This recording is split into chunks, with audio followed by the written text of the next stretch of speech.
if you're Danone, you want to leverage video games. How do you even think about this?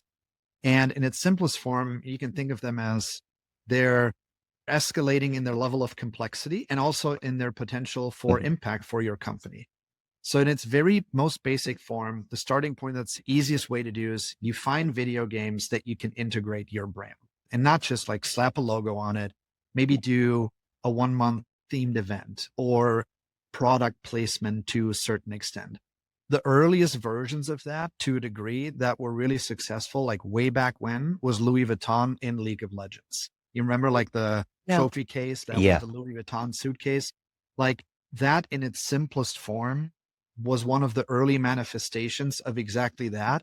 The key there is, for a brand, you have to find a video game and you have to find different touch points where there's a strong enough overlap with the audience that you're specifically trying to reach so that you're maximizing that established base.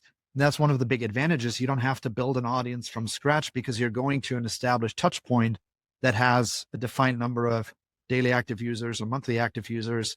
And then you can integrate in that game that actually fits with who you are. So that's kind of like laid out as sort of the easiest, simplest, painless starting point.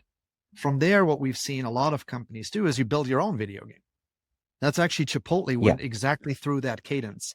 They first integrated into an existing experience on Roblox. And then their second step was, now we're building our own. So they build a full, it was called the Burrito Maze. I don't know if you guys have heard of it. It was around Halloween because Halloween is one of the most important holidays for Chipotle. So literally what they took was they translated the culture and the essence of what that holiday in actual physical Chipotle restaurants is, because customers would come in, they would come dressed up, there'd be a couple special items on the menu.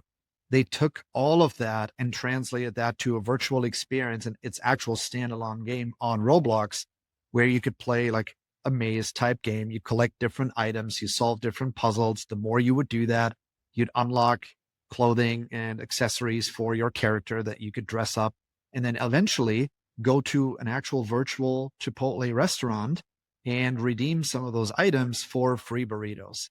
And what's cool about that is that game, that experience actually resulted in one of the best digital sales days that Chipotle has had in the history of the company.